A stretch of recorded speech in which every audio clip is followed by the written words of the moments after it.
The Neoconservatives were not the only part of the lobby pushing for war with Iraq.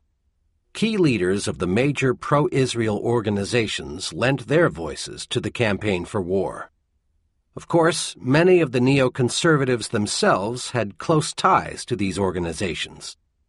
In mid-September 2002, when the selling of the war was just getting underway, Michelle Goldberg wrote in Salon that mainstream Jewish groups and leaders are now among the strongest supporters of an American invasion of Baghdad. This same point was made in a forward editorial written well after the fall of Baghdad. As President Bush attempted to sell the war in Iraq, America's most important Jewish organizations rallied as one to his defense. In statement after statement, community leaders stressed the need to rid the world of Saddam Hussein and his weapons of mass destruction. Some groups went even further, arguing that the removal of the Iraqi leader would represent a significant step toward bringing peace to the Middle East and winning America's war on terrorism. The editorial goes on to say that concern for Israel's safety rightfully factored into the deliberations of the main Jewish groups. Although there was hardly any opposition to the war among the major Jewish organizations, there was disagreement about how vocal they should be in backing it. The main concern was the fear that too open support for an invasion would make it look like the war was being fought for Israel's sake. Nonetheless, the Jewish Council for Public Affairs and the Conference of Presidents of Major American Jewish Organizations voted to support the use of force against Iraq as a last resort in the fall of 2002, and some prominent figures in the lobby went further. Among the most outspoken proponents of the invasion was Mortimer Zuckerman, the chairman of the Conference of Presidents, who made frequent public statements promoting the war. In late August 2002, he wrote in U.S. News and World Report, where he is editor-in-chief, "Those who predict dire results if we try to unseat Saddam simply refuse to understand, as President Bush manifestly does, that if we opt to live with a nightmare, it will only get worse, much worse. The best medicine here, in other words, is preventive medicine." Jack Rosen, president of the American Jewish Congress, and Rabbi David Saperstein, head of the Religious Action Center of Reform Judaism, were also enthusiastic war hawks. Saperstein, who is known for his liberal political views, and whom the Washington Post called the quintessential religious lobbyist on Capitol Hill, said in September 2002 that the Jewish community would want to see a forceful resolution to the threat that Saddam Hussein poses. Jewish Week, an influential newspaper in the greater New York area, backed the war as well. Gary Rosenblatt, its editor and publisher, wrote an editorial in mid-December 2002 in which he emphasized that Washington's imminent war on Saddam Hussein is not only an opportunity to rid the world of a dangerous tyrant who presents a particularly horrific threat to Israel. He went on to say that when a despot announces his evil intentions, believe him. That's one of the lessons we should have learned from Hitler and the Holocaust. What's more, the Torah instructs that when your enemy seeks to kill you, kill him first. Self-defense is not permitted. It is commanded. Organizations like Aipac and the ADL also supported the war, but they did so with minimum fanfare. Now that the war has turned into a disaster, supporters of Israel sometimes argue that Aipac, which is the most visible group in the lobby, did not back the invasion. But this claim fails the common sense test, as Aipac usually supports what Israel wants, and Israel certainly wanted the United States to invade Iraq. Nathan Gutman made this very connection in his reporting on Aipac's annual conference in the spring of 2003, shortly after the war started. Aipac is wont to support whatever is good for Israel, and so long as Israel supports the war, so too do the thousands of Aipac lobbyists who convened in the American capital.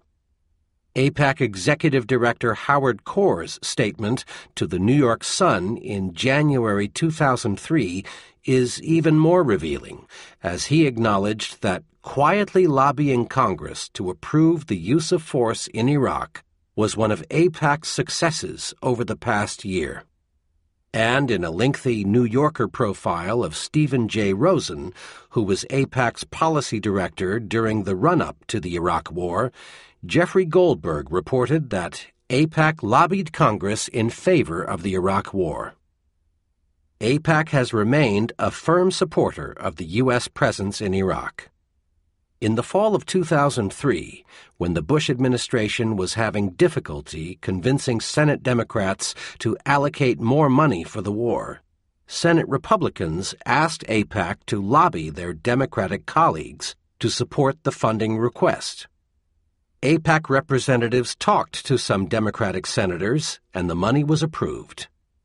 When Bush gave a speech at Aipac in May 2004, in which he defended his Iraq policy, he received 23 standing ovations. At Aipac's 2007 conference, by which time American public opinion on the war had soured, Vice President Cheney made the case for staying the course in Iraq. According to David Horowitz of the Jerusalem Post, he received considerable applause. And John Boehner, the House Minority Leader, received a standing ovation when he said, "Who does not believe that failure in Iraq is not a direct threat to the State of Israel? The consequences of failure in Iraq are so ominous for the United States that you can't even begin to think about it." By contrast, when Speaker of the House Nancy Pelosi criticized the Bush administration's surge strategy, many in the audience booed. Aipac is not the only major group in the lobby to stick with Bush on Iraq, or at least not come out against the war.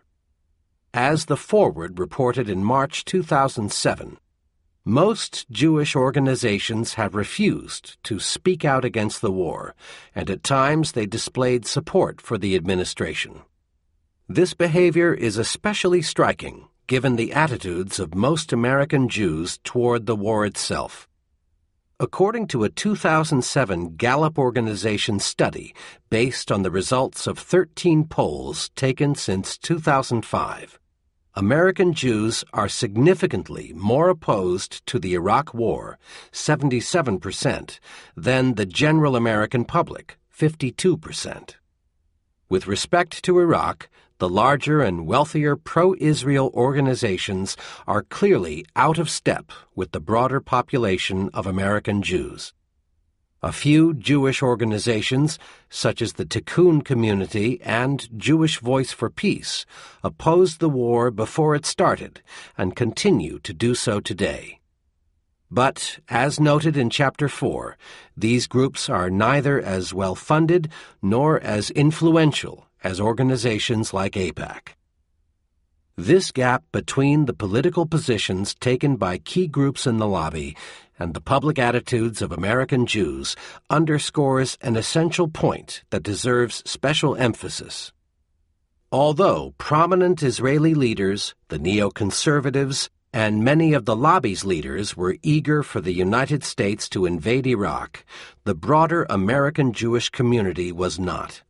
In fact, Samuel Friedman, a journalism professor at Columbia University, reported just after the war started that a compilation of nationwide opinion polls by the Pew Research Center shows that Jews are less supportive of the Iraq War than the population at large, 52 to 62%. It would therefore be a cardinal error to attribute the war in Iraq to Jewish influence or to blame the Jews for the war. Rather, the war was due in large part to the lobby's influence, and especially its neoconservative wing. And the lobby, as we have emphasized before, is not always representative of the larger community for which it often claims to speak.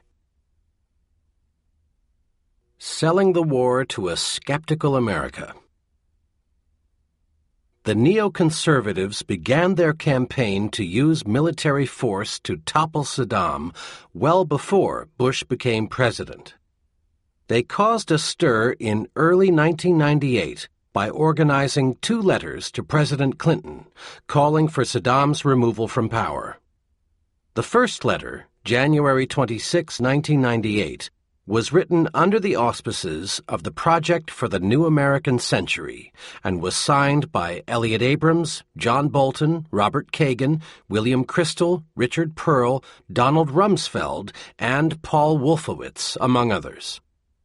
The second letter, February 19, 1998, was written under the auspices of the Committee for Peace and Security in the Gulf, the organization set up in 1990 by Pearl, Ann Lewis, the former political director of the Democratic National Committee, and former Congressman Stephen J. Solars, Democrat, New York, to lobby for the first Gulf War.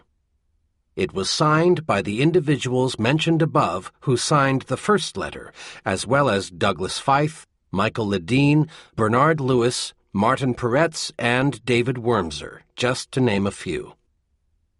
In addition to these 2 high-profile letters, the neoconservatives and their allies in the lobby worked assiduously in 1998 to get Congress to pass the Iraq Liberation Act, which mandated that it should be the policy of the United States to support efforts to remove the regime headed by Saddam Hussein from power in Iraq, and to promote the emergence of a democratic government to replace that regime.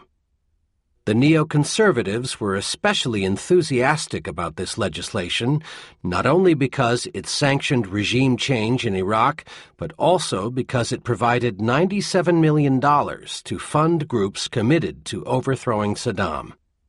The main group they had in mind was the Iraqi National Congress, INC, which was headed by their close associate, Ahmed Chalabi.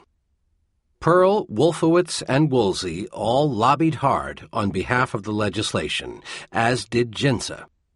The act passed in the House by a vote of 360 to 38, and by unanimous consent in the Senate.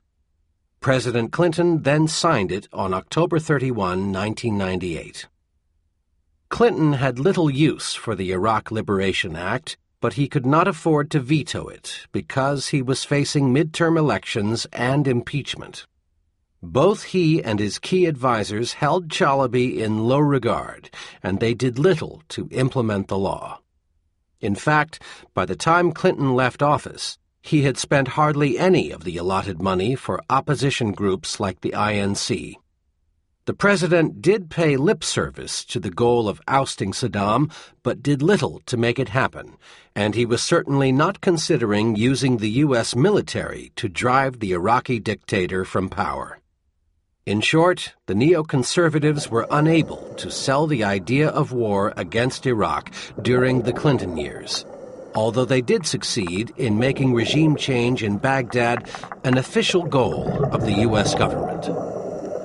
Nor were they able to generate much enthusiasm for invading Iraq in the early months of the Bush administration, even though a number of prominent neoconservatives held important positions in the new government and had lost none of their enthusiasm for the enterprise. Richard Pearl later said that the advocates for toppling Saddam were losing the arguments inside the administration during this early period.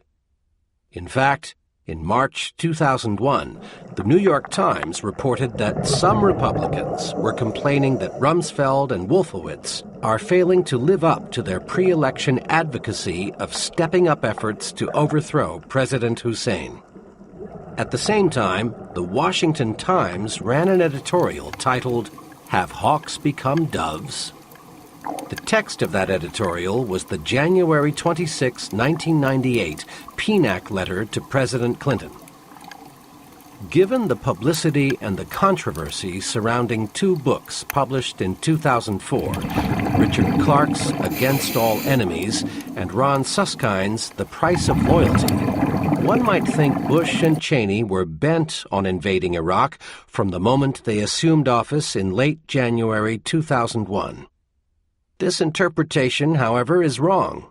They were certainly interested in toppling Saddam, but there is no evidence in the public record showing that Bush and Cheney were seriously contemplating war against Iraq before 9/11.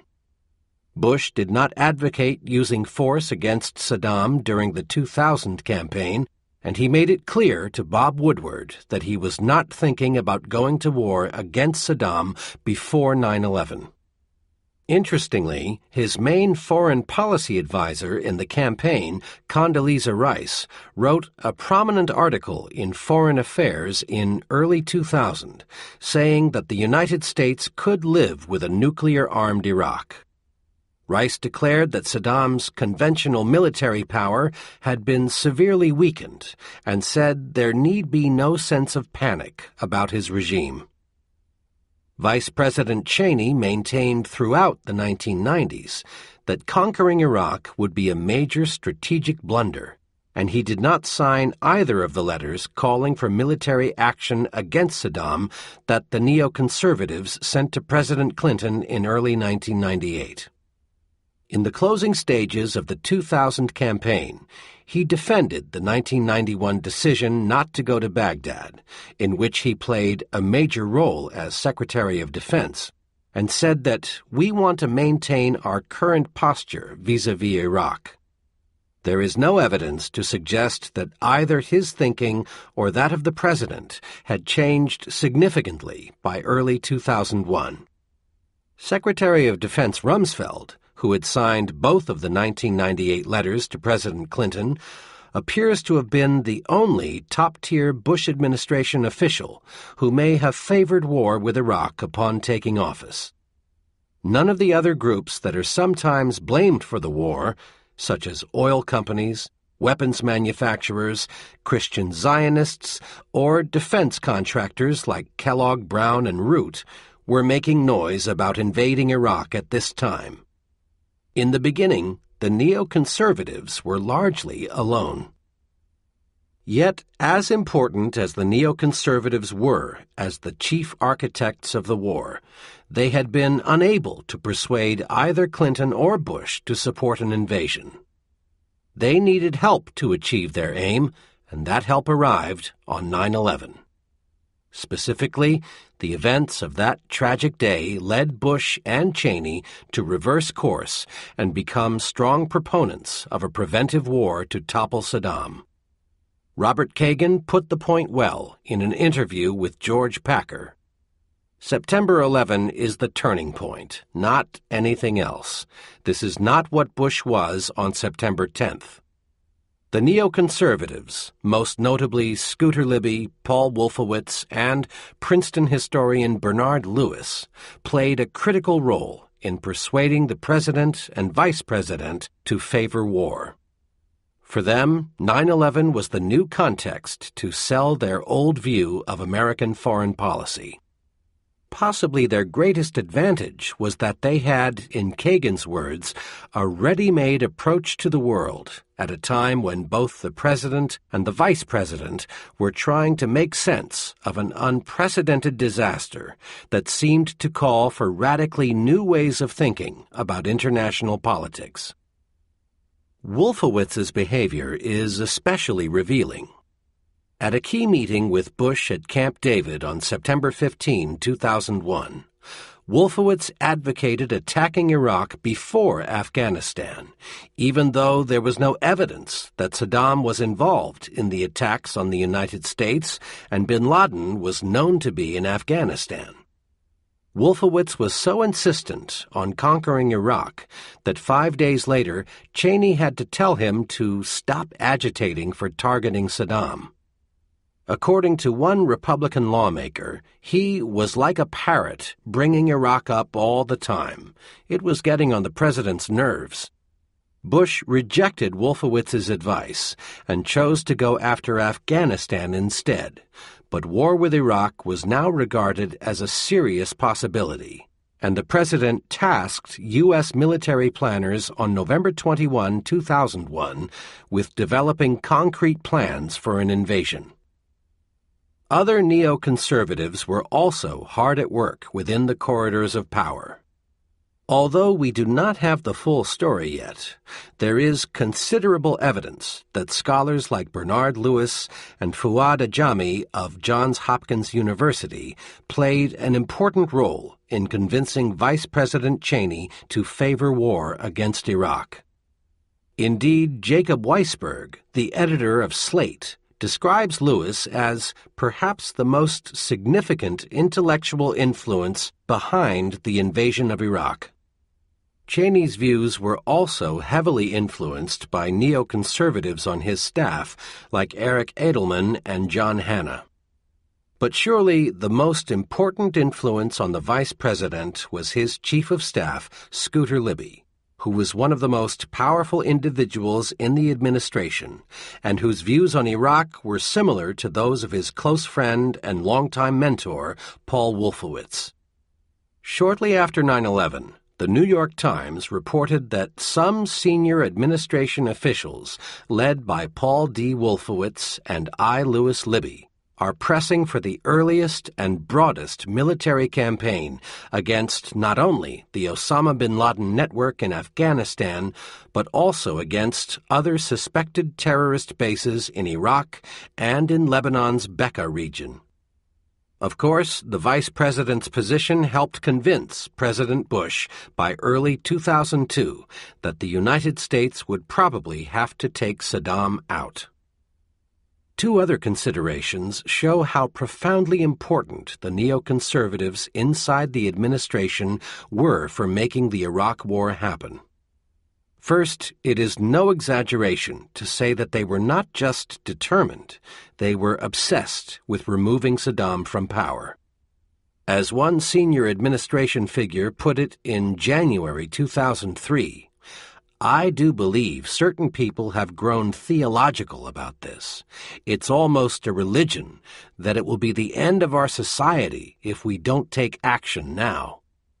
A Washington Post journalist described Colin Powell returning from White House meetings during the run-up to the Iraq War, rolling his eyes and saying, "Geez, what a fixation about Iraq." Bob Woodward reports that Kenneth Edelman, a member of the Defense Policy Board, said he had worried to death as time went on and support seemed to wane that there would be no war. Second, there was little enthusiasm for going to war against Iraq inside the State Department, the intelligence community, or the uniformed military. Although Secretary of State Powell ultimately supported the president's decision for war, he believed that it was a bad idea. The rank and file in his department shared his skepticism. There were two key outliers in the State Department, however, John Bolton and David Wurmser, both prominent neoconservatives who had close ties to the White House. George Tenet, the head of the CIA, also supported the White House on Iraq, but he was not a forceful advocate for war. Indeed, few individuals within the intelligence community found the case for war convincing, which is why, as discussed below, the neoconservatives established their own intelligence units. The military, especially the Army, was filled with Iraq skeptics. General Eric Shinseki, the Army Chief of Staff, was severely criticized by Wolfowitz, who dismissed Shinseki's estimate of the necessary troop levels required for the occupation as wildly off the mark, and later Rumsfeld for expressing doubts about the war plan.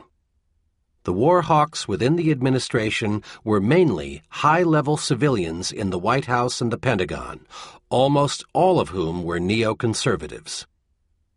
They lost no time making the case that invading Iraq was essential to winning the war on terrorism. Their efforts were partly aimed at keeping pressure on Bush and partly intended to overcome opposition to the war inside and outside of the government. On September 13, 2001, JINSA put out a press release titled, "This Goes Beyond bin Laden," which maintained that a long investigation to prove Osama bin Laden's guilt with prosecutorial certainty is entirely unnecessary. He is guilty in word and deed.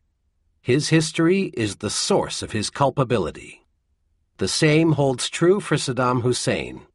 Our actions in the past certainly were not forceful enough, and now we must seize the opportunity to alter this pattern of passivity. 1 week later, on September 20, a group of prominent neoconservatives and their allies published an open letter to Bush, telling him that even if evidence does not link Iraq directly to the 9/11 attack, any strategy aiming at the eradication of terrorism and its sponsors must include a determined effort to remove Saddam Hussein from power in Iraq. The letter also reminded Bush that Israel has been and remains America's staunchest ally against international terrorism. Little more than a week later, on September 28, Charles Krauthammer argued in the Washington Post that after we were done with Afghanistan, Syria should be next, followed by Iran and Iraq. The war on terrorism, he argued, will conclude in Baghdad when we finish off the most dangerous terrorist regime in the world.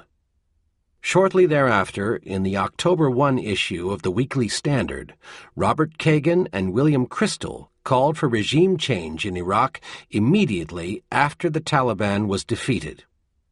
Other pundits, like Michael Barone in U.S. News and World Report, were arguing even before the dust had settled at the World Trade Center that evidence is accumulating that Iraq aided or perhaps planned the attack. Over the next 18 months, the neoconservatives waged an unrelenting public relations campaign to win support for invading Iraq. On April 3, 2002, they released yet another open letter to Bush, which clearly linked Israel's security with a war to topple Saddam. The letter starts by commending the president for his strong stance in support of the Israeli government as it engages in the present campaign to fight terrorism. It then argues that the United States and Israel share a common enemy and are fighting the same war. It urges Bush to accelerate plans for removing Saddam Hussein from power, because otherwise the damage our Israeli friends and we have suffered until now may someday appear but a prelude to much greater horrors. The letter concludes with the following message: Israel's fight against terrorism is our fight. Israel's victory is an important part of our victory. For reasons both moral and strategic, we need to stand with Israel in its fight against terrorism. The basic aim of the letter was to portray Arafat, bin Laden, and Saddam as critical parts of a looming menace that threatened both Israel and the United States. Not only did this depiction of a shared and growing danger justify close relations between America and Israel, it also justified the United States treating these three individuals as mortal enemies and backing Israel's hardline response to the Second Intifada. As noted in the previous chapter, relations between the Bush administration and the Sharon government were especially contentious in early April 2002, when the letter was written. The signatories included Kenneth Edelman, William Bennett, Linda Chavez, Elliot Cohen, Midge Decter, Frank Gaffney, Ruel Mark Jurek, Donald Kagan, Robert Kagan, William Kristol, Joshua Muravchik, Martin Peretz, Richard Pearl, Daniel Pipes, Norman Podhoretz, and James Woolsey, among others. Other pro-Israel pundits, who are not normally thought of as neoconservatives, offered a steady drumbeat of pro-war advocacy as well. The case for war got a major boost with the publication in 2002 of Kenneth Pollock's ominously titled The Threatening Storm, which argued that Saddam was too risk-acceptant and irrational to be deterred, and concluded that preventive war was the only realistic option. Because Pollock was a former Clinton administration official who had previously called ousting Saddam the rollback fantasy, his conversion to a pro-war position seemed especially telling, despite the book's tendentious treatment of evidence. Pollock moved from the Council on Foreign Relations to Brookings Saban Center for Middle East Policy during this period, where he and Saban Center Director Martin Indyk produced a number of op-eds and commentary in the months before the war, warning that Saddam was undeterrable, that UN inspections were no solution, and that, however regrettable, force would almost certainly be necessary. The neoconservatives and their allies deployed the same arguments and almost the same language that the Israelis used to promote the war. The neoconservatives made frequent reference to the 1930s and Munich, comparing Saddam with Hitler, and opponents of the war, like Brent Scowcroft and Senator Chuck Hagel, with appeasers like Neville Chamberlain. Israel and the United States, they maintained, were facing a nebulous common enemy, international terrorism. And Iraq, to quote New York Times columnist William Safire, was the center of world terror. The war hawks portrayed Saddam as an especially aggressive and reckless leader who would not only use weapons of mass destruction against the United States and Israel, but would also pass them on to terrorists. Identifying diplomacy and multilateralism with weakness, neoconservative commentators had nothing but contempt for the UN and its inspectors in Iraq, not to mention France. Indeed, they repeated the old Israeli adage that force has great utility in the Middle East because it is a region where, to quote Krauthammer, power above all commands respect. One might argue that this analysis exaggerates the impact that open letters to presidents, newspaper columns, books, and op-eds can have on the policy-making process. After all, relatively few people actually read the various open letters, and there were plenty of other articles, editorials, and op-eds written in U.S. newspapers that had nothing to do with Iraq. This perspective would be wrong, however. The signatories of the various letters written to Presidents Bush and Clinton are powerful individuals who have connections and influence with important policymakers and lawmakers on Capitol Hill, some of whom they had worked closely with in the course of their careers. In fact, a number of the individuals who signed the earlier letters to Clinton, including Rumsfeld, Wolfowitz, and Fife, became key policymakers in the Bush administration. Thus, the signatories of the letters written to Bush in the period between 9/11 and the invasion of Iraq were not shouting into a void. The same was true for journalists like Charles Krauthammer and William Safire, who wrote frequently about Iraq for two of the country's leading newspapers, The Washington Post and The New York Times, respectively. Their views were taken seriously by influential people inside and outside of the U.S. government, as were the articles that appeared in neoconservative magazines like the Weekly Standard. Indeed, these writings by outsiders worked to reinforce the arguments made by Bush administration insiders, who shared their views on the need to invade Iraq. The underlying purpose of all these efforts was to define the terms of debate in a way that would facilitate an affirmative decision for war. By making war seem both necessary and beneficial, by portraying potential opponents as soft on terror, and by linking America's fate to Israel's through the repetition of familiar moral and strategic arguments, these efforts helped stifle serious discussion about the pros and cons of an invasion, and were an important part of the broader campaign for war. Fixing the intelligence on Iraq. A key part of the public relations campaign to win support for invading Iraq was the manipulation of intelligence information in order to make Saddam look like an imminent threat. Scooter Libby was an important player in this endeavor visiting the CIA several times to pressure analysts to find evidence that would make the case for war. He also helped prepare a detailed briefing on the Iraq threat in early 2003 that was pushed on Colin Powell, who was then preparing his infamous presentation to the UN Security Council.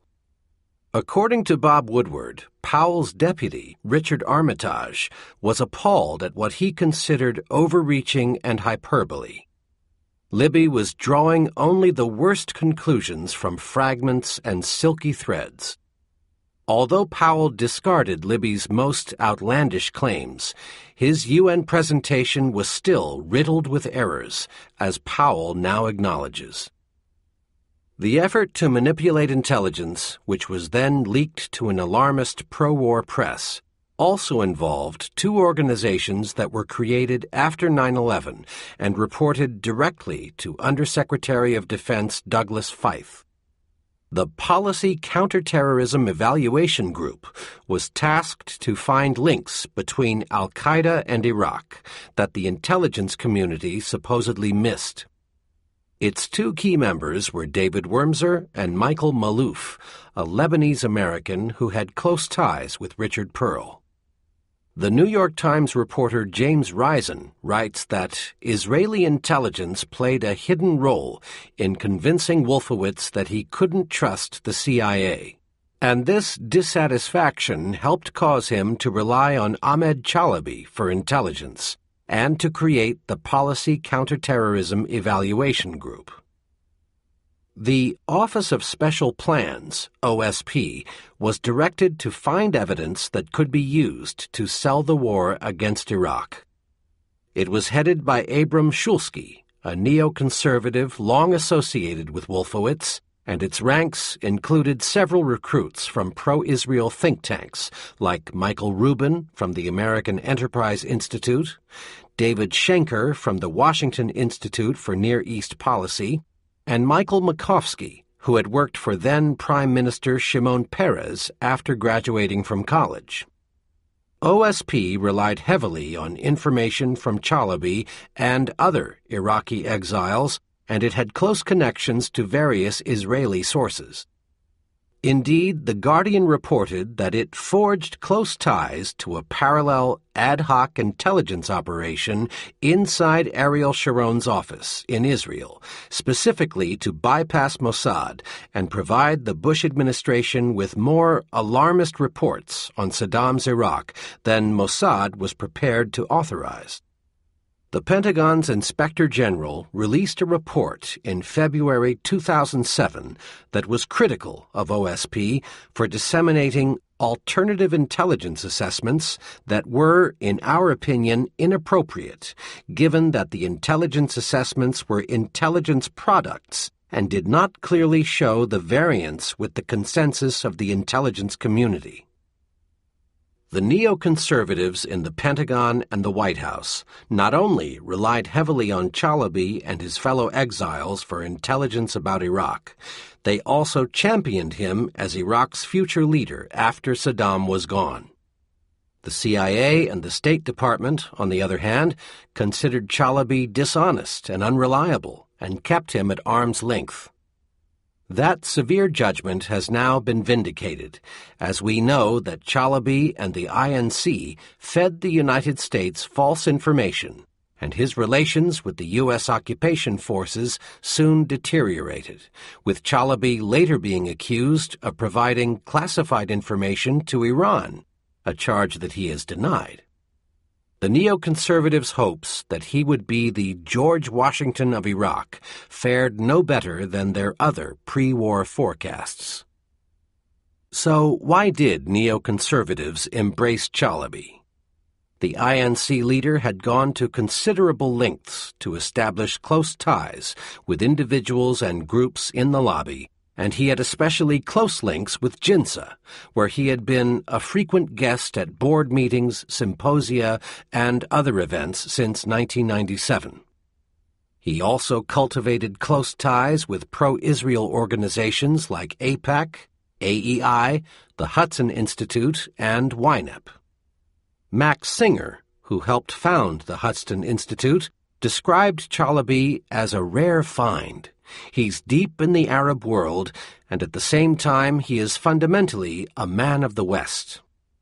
When an embattled Chalabi returned to give his 8th address to the AEI in early November 2005, that think tank's president introduced him as a very great and very brave Iraqi patriot, liberal, and liberator.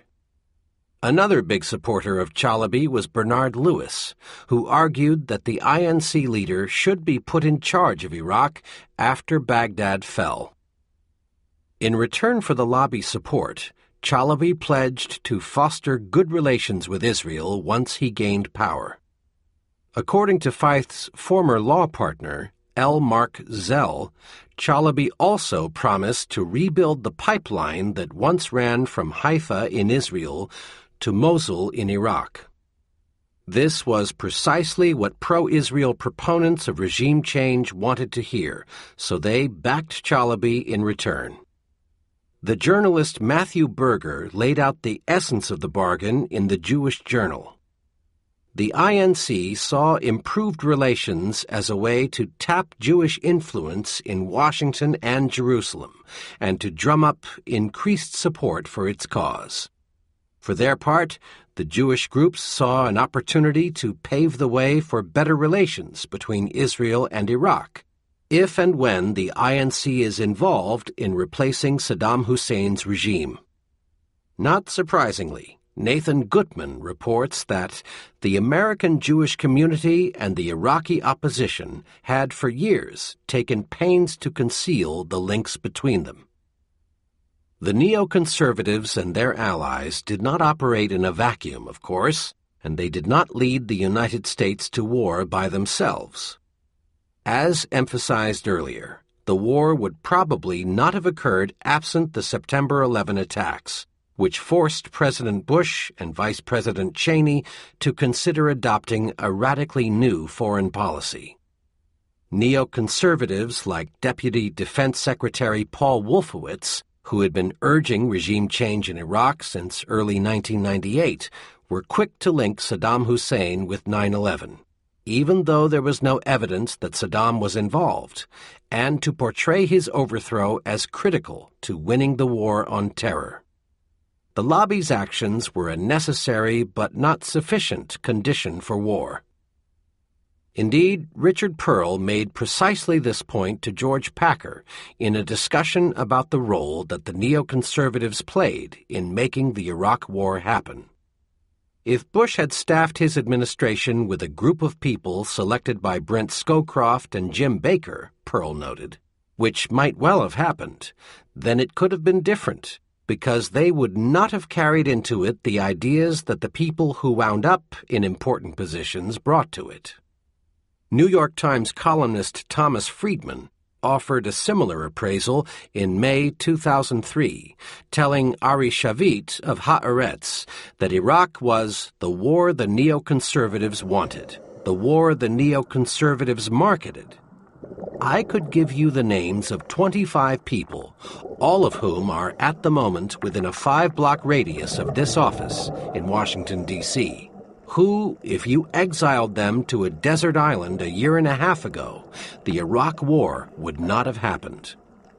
We agree completely with Pearl and Friedman's observations, while recognizing that it was a combination of individuals, ideas, and circumstances that came together to produce the ultimate decision for war. Was Iraq a war for oil? Some readers might concede that the Israel lobby had some influence over the decision to invade Iraq, but argue that its overall weight in the decision-making process was minimal. Instead, many American and foreign observers appear to think that oil, not Israel, was the real motivation behind the invasion of Iraq in 2003. In one variant of this story, the Bush administration was determined to control the vast reserves of oil in the Middle East, because that would give the United States enormous geopolitical leverage over potential adversaries. Conquering Iraq, according to this scenario, was seen by the administration as a giant step toward achieving that goal. An alternative version sees the oil-producing states, and especially the oil companies, as the real culprits behind the Iraq War, driven primarily by a desire for higher prices and greater profits.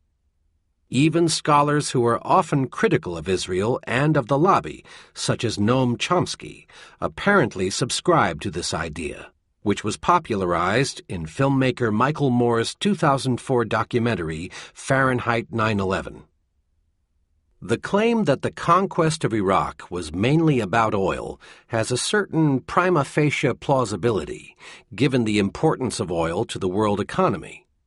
But this explanation faces both logical and empirical difficulties. As emphasized in Chapter 2, U.S. policymakers have long been concerned about who controls Persian Gulf oil. They have been especially concerned about the danger that one state might control all of it. The United States has been involved with various oil-producing countries in the Gulf, but no American government, including the Bush administration, has seriously considered conquering the major oil-producing countries in that region to gain coercive leverage over other countries around the world. The United States might consider invading a major oil-producing state if a revolution or an embargo caused its oil to stop flowing into world markets, but that was not the case with Iraq. Saddam was eager to sell his oil to any customer willing to pay for it. Moreover, if the United States wanted to conquer another country in order to gain control of its oil, Saudi Arabia, with larger reserves and a smaller population, would have been a much more attractive target. Plus, bin Laden was born and raised in Saudi Arabia, and 15 of the 19 terrorists who struck the United States on September 11 were Saudis. None were from Iraq. If control of oil were Bush's real objective, 9/11 would have been an ideal pretext to act. Occupying Saudi Arabia would not have been a simple task, but it would almost certainly have been easier than trying to pacify the large, restive, and well-armed population of Iraq. There is also hardly any evidence that oil interests were actively pushing the Bush administration to invade Iraq in 2002-2003. In 1990-91, by contrast, Saudi Arabia's leaders clearly pressed the first Bush administration to use force to drive Iraq out of Kuwait. They feared, like many American policymakers at the time, that Saddam might next invade Saudi Arabia, which would place much of the region's oil under his control. Prince Bandar, the Saudi ambassador to the United States, worked closely with pro-Israel groups here to build support for ousting Saddam from Kuwait. But the story was very different in the run-up to the Second Gulf War. This time, Saudi Arabia publicly opposed using American force against Iraq. Saudi leaders feared that a war would lead to the breakup of Iraq and destabilize the Middle East.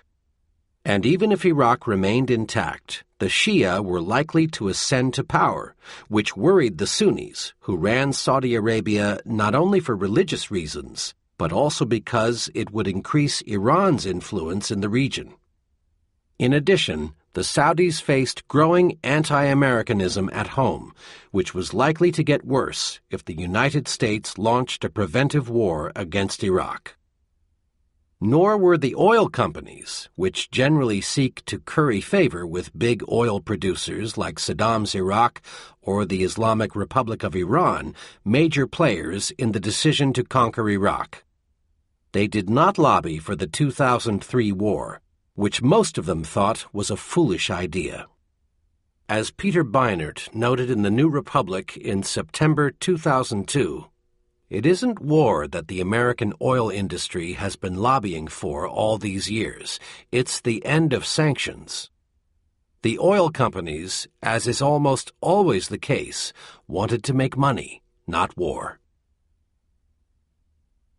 Dreams of Regional Transformation. The Iraq War was not supposed to be a costly quagmire.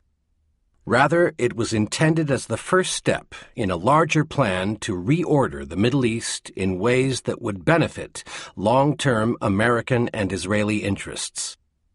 Specifically, the United States was not just going to remove Saddam Hussein from power and go home.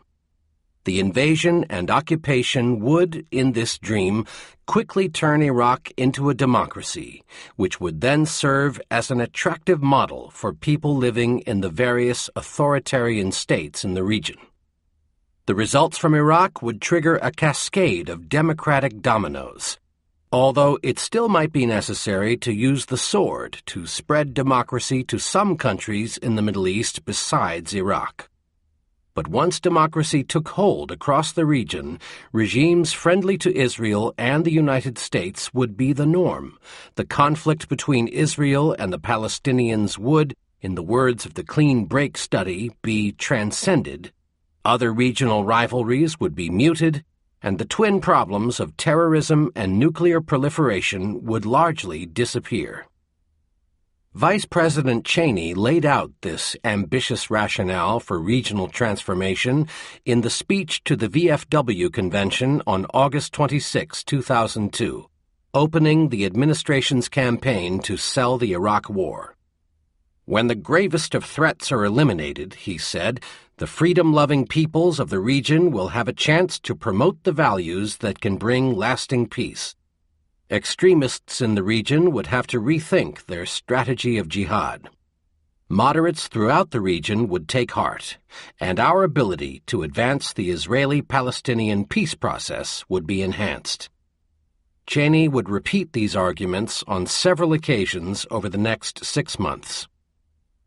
President Bush spoke with similar enthusiasm about regional transformation as he made the case for war against Iraq. On February 26, 2003, he told an audience at AEI that the United States aims to cultivate liberty and peace in the Middle East. He emphasized that the world has a clear interest in the spread of democratic values because stable and free nations do not breed the ideologies of murder. They encourage the peaceful pursuit of a better life. And there are hopeful signs of a desire for freedom in the Middle East.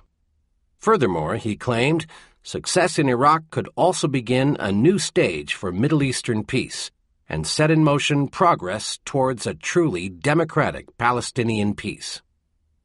This ambitious strategy, grounded in an almost theological belief in the transformative power of freedom, was a dramatic departure from previous U.S. policy. And there was certainly no indication before 9/11 that either Bush or Cheney would embrace it. Indeed, both men, as well as National Security Advisor Rice, were on record as being opposed to the ambitious kind of nation-building that was at the heart of regional transformation.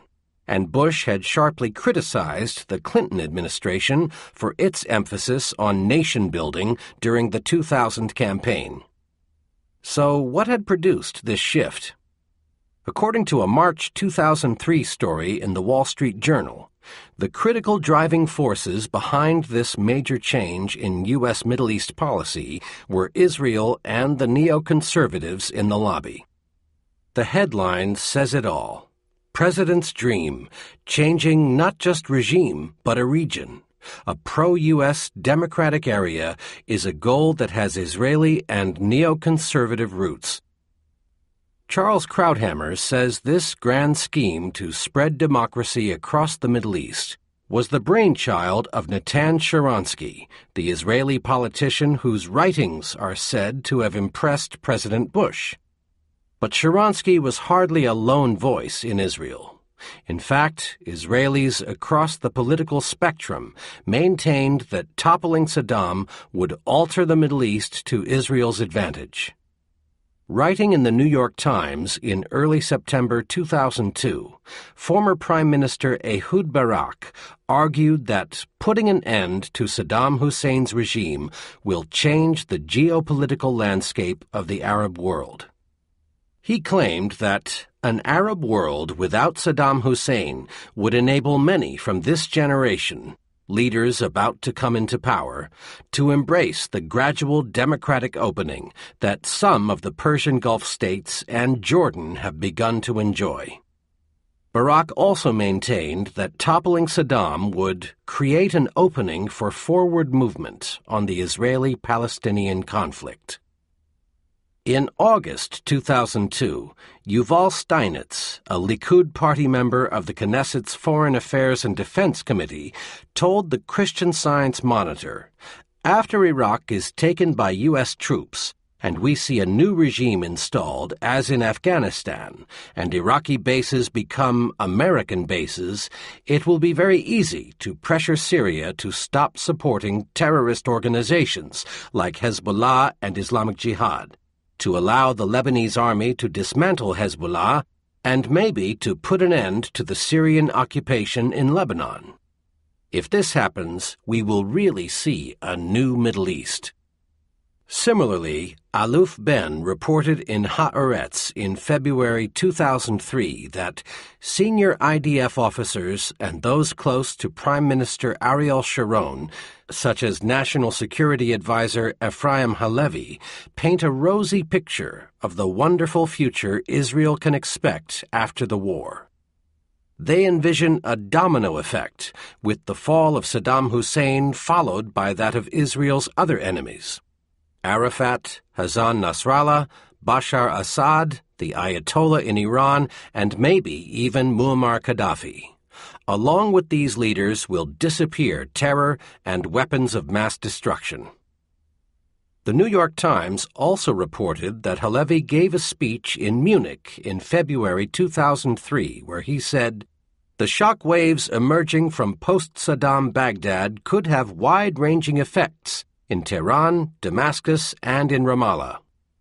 The author of the article noted that Israel is hoping that once Saddam Hussein is dispensed with, the dominoes will start to tumble. According to this hope, moderates and reformers throughout the region would be encouraged to put new pressure on their own governments, not accepting the Palestinian Authority of Yasser Arafat.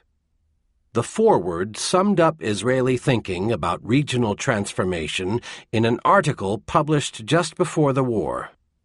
Israel's top political, military, and economic echelons have come to regard the looming Iraq war as a virtual deus ex machina that will turn the political and economic tables and extricate Israel from its current morass.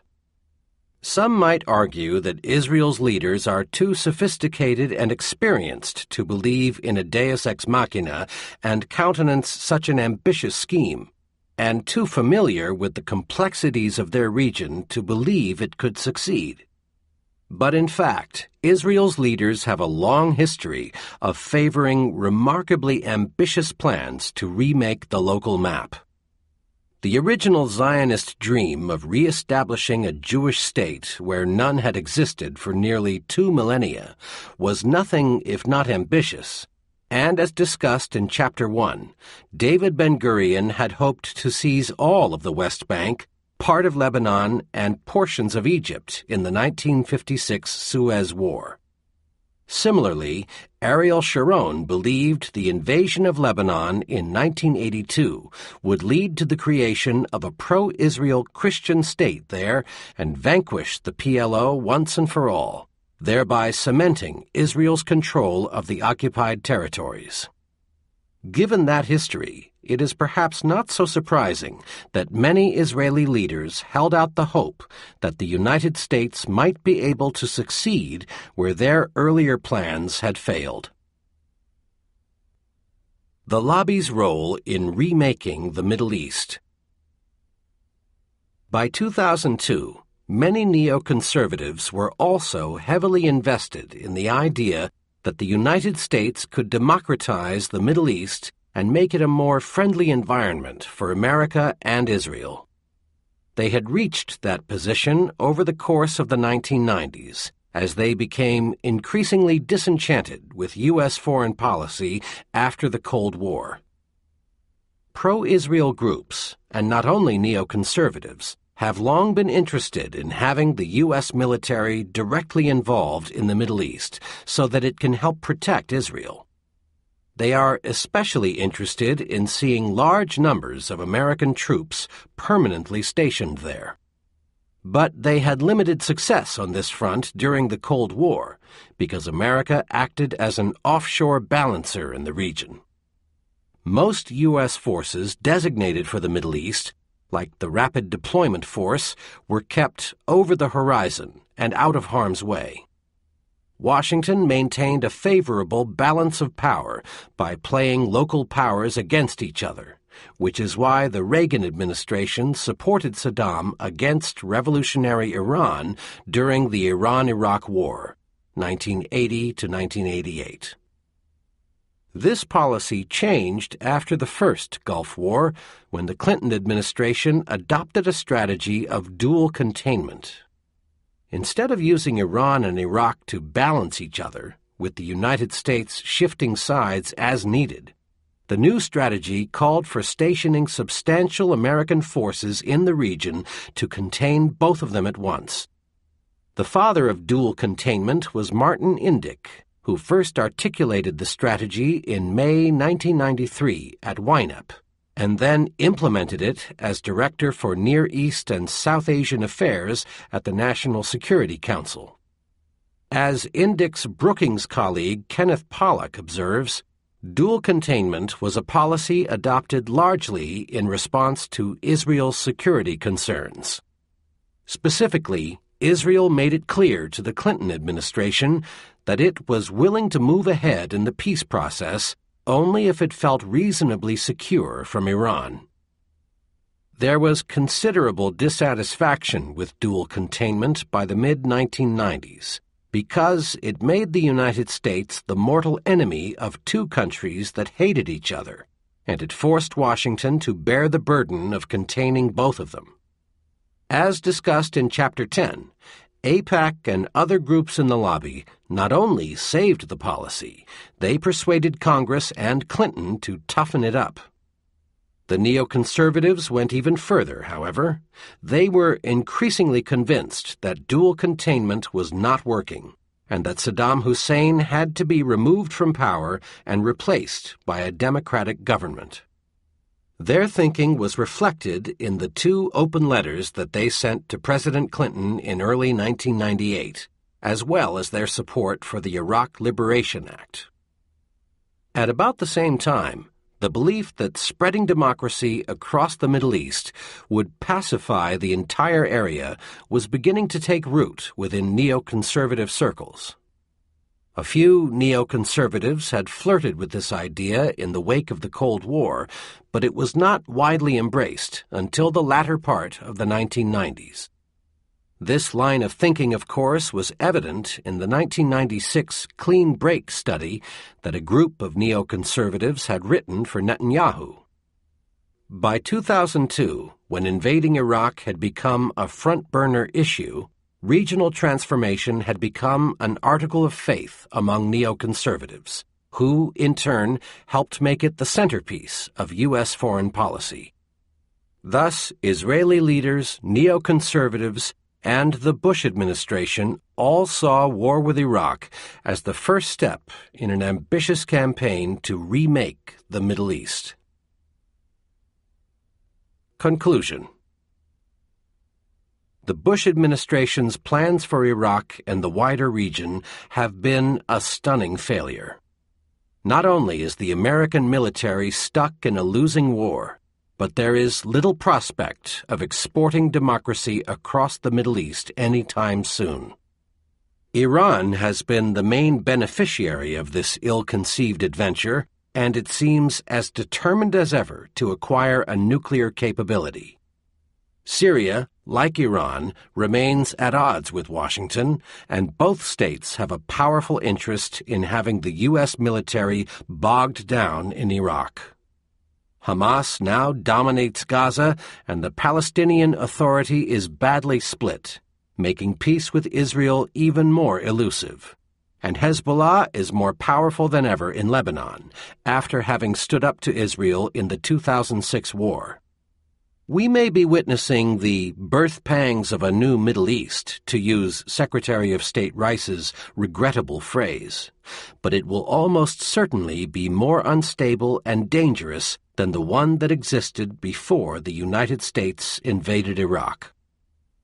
The war in Iraq has not been good for Israel either, especially since it has strengthened Iran's hand in the region.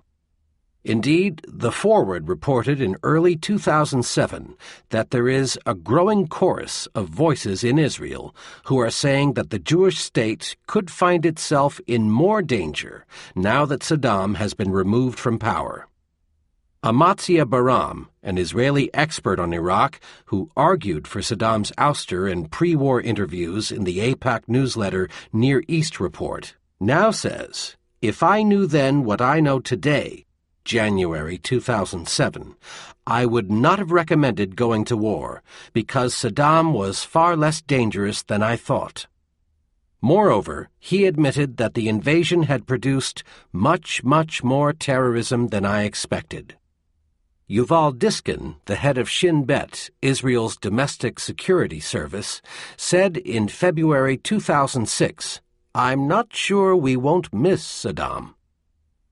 As the United States looks for ways to extricate itself from this disastrous situation, pressure has been growing on the Bush administration to talk with Iran and Syria, and to make a concerted effort to settle the Israeli-Palestinian conflict. The neoconservatives and the Israelis, of course, believed that the road to Jerusalem ran through Baghdad. Once the United States won in Iraq, they believed, the Palestinians would make peace on Israel's terms. But the bipartisan Iraq Study Group, British Prime Minister Tony Blair, and many others believe the opposite is true. The road to Baghdad runs through Jerusalem. In other words, creating a viable Palestinian state will help the United States deal with Iraq and other regional problems. Israel and the lobby have vigorously challenged this line of argument, insisting that America's troubles in Iraq have nothing to do with the Palestinians.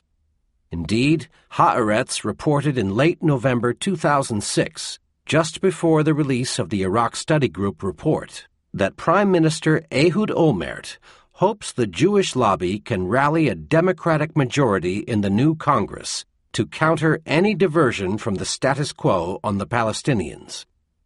Similarly, a number of pro-Israel groups still maintain that the United States should refuse to talk with Iran and Syria until these states agree to all of Washington's demands. The Bush administration faces growing pressure to pull out of Iraq, but Israeli leaders have encouraged it to stay and finish the job. Why? Because these leaders believe that a U.S. withdrawal would jeopardize Israel's security. Both Foreign Minister Tzipi Livni and Prime Minister Olmert made this point to Aipac's annual conference in March 2007. Livni said that, in a region where impressions are important, countries must be careful not to demonstrate weakness and surrender to extremists. Olmert was even blunter.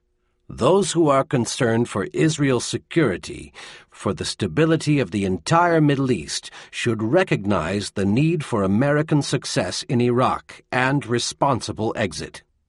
He ended his remarks by saying that when America succeeds in Iraq, Israel is safer. The friends of Israel know it. The friends who care about Israel know it. Critics castigated Olmert for making these remarks, mainly because his comments provided additional evidence that Israel had backed the U.S. invasion of Iraq. Bradley Burston, who writes for Haaretz, was especially angry with Olmert for venturing into the American debate on Iraq. He had a simple message for the Prime Minister: stay the hell out of it.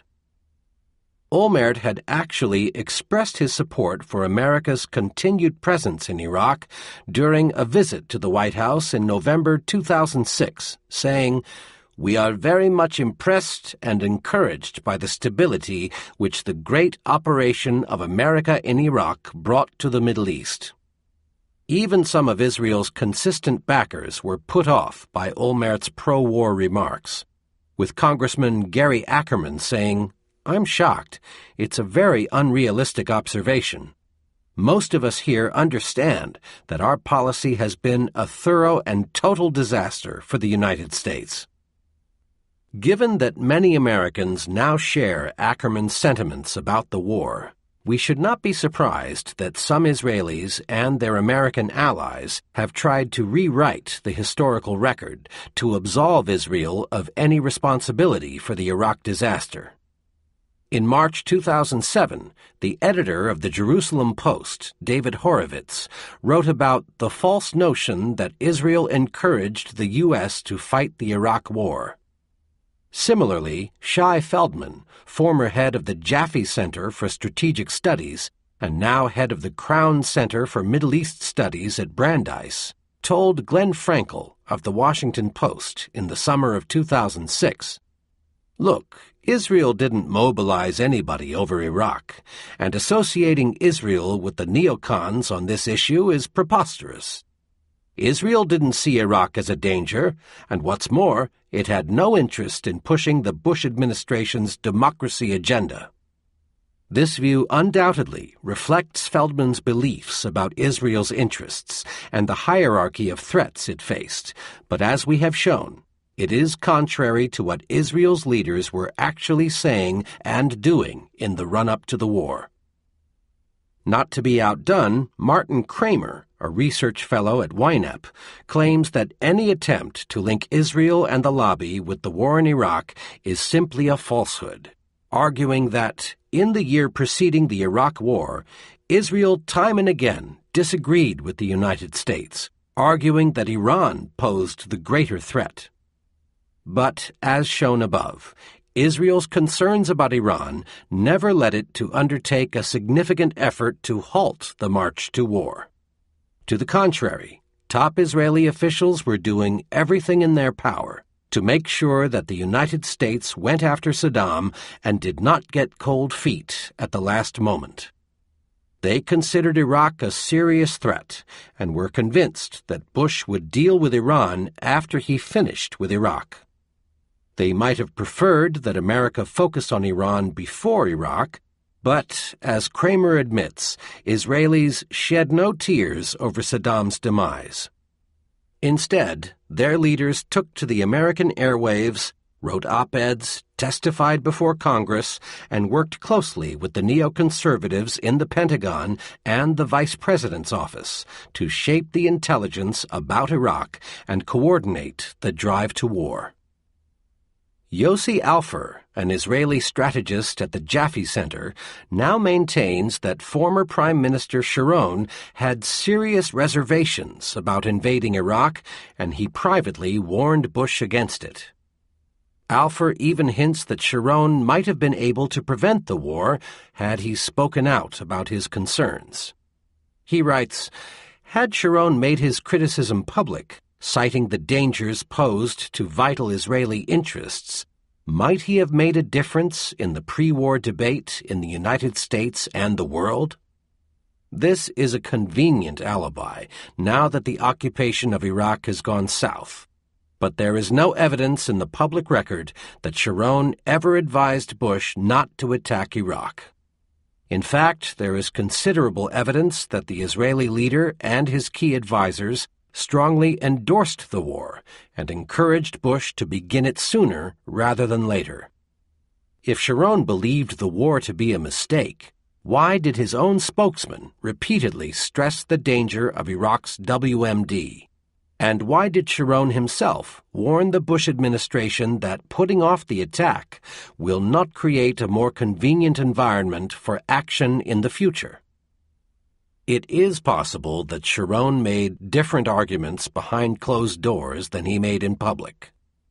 This is not likely, however, as word of Sharon's opposition to the war would surely have leaked out before it began, if not in the first year or two after Baghdad fell. Sharon was rarely reticent about expressing his views, even when doing so involved disagreements with the United States.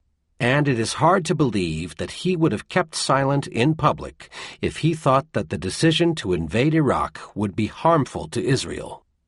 In short, neither facts nor logic support Alfer's claim. Victory has 1,000 fathers, but defeat is an orphan. As the various progenitors of the Iraq disaster now seek to deny their paternity, President John F. Kennedy's rueful remark is more appropriate than ever.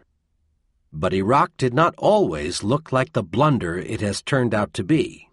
For a few short months in the spring of 2003, the United States appeared to have won a stunning victory, and there was little need for Israel's defenders to deny responsibility for the war.